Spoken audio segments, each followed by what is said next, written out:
জামাতের আমির বললেন আমরা আওয়ামী লীগকে মাফ করে দিলাম। যে জামাত এই আন্দোলন সংগ্রামে তত্ত্বাবধায়ক সরকারের দাবি নিয়ে এসেছিলেন, সেদিন আওয়ামী লীগকে সহায়তা করলেন।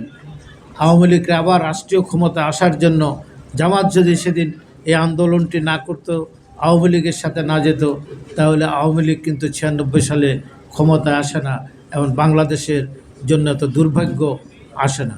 সে জামাত সেদিন মাত্র 3টি আসন পেয়েছে। তা আমি এই জন্য বলতে চাই, জামাত আবার বিএনপির সাথে আসছেন, আবার সরকারও অংশীদার হয়েছিলেন।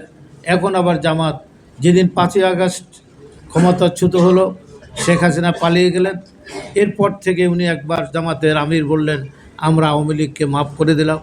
যারা বিভিন্ন শিল্পপতি বাংলাদেশের যারা জঘন্যভাবে শেখ হাসিনাকে ফাইন্যান্স করেছেন, বিদেশিদের তাবেদারি করেছেন, সেই সমস্ত শিল্প প্রতিষ্ঠানের অফিসে গিয়ে তাদের হেলিকপ্টারে করে উনি বাংলাদেশ ঘুরে বেড়ালেন আর সবাইকে বললেন মাফ করে দিলেন। এবং আমরা দেখতে পেলাম অনেক লুটেরা আওয়ামী লীগের আজকে জামাতের সদস্য হয়ে তারা আবার স্বপদে ফিরে আসতেন, তারা নাকি জামাতের রক্ষণ। আমি জামাতের কথাটা এই জন্যই বললাম। আরেকটি কথা আমার স্মরণ আছে, 1986 সালে ধানমন্ডির একটি বাসায় আমরা সারা রাত বেগম জিয়াকে নিয়ে উনি বৈঠক করেছেন, স্ট্যান্ডিং কমিটির বৈঠক করেছেন। সেদিন নির্বাচনে কে যাবে কে যাবে না, হোসেন মোহাম্মদ এরশাদকে স্বীকৃতি দেওয়া হবে কি দেওয়া হবে না, আমরা দেখলাম সারা রাত মিটিংয়ের পরে অনেক আগেই মধ্যরাত্রিতে শেখ হাসিনা, জামাত ইসলাম সহ বাংলাদেশের সমস্ত রাজনৈতিক দল নির্বাচনে চলে গেলেন। সকালে ফজরের নামাজের আজানের পর বেগম খালেদা জিয়া সাংবাদিক সম্মেলন করলেন।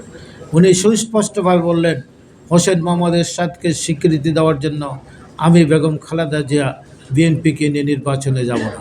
উনি সুস্পষ্টভাবে, কিন্তু সেদিন জামাত সহ আওয়ামী লীগ সহ অন্যান্য রাজনৈতিক দলগুলো সেদিন নির্বাচনে অংশগ্রহণ করলেন এবং হোসেন মোহাম্মদ এরশাদকে স্বীকৃতি দেওয়া হলো, একটা পার্লামেন্টে উনি যেতে পারলেন।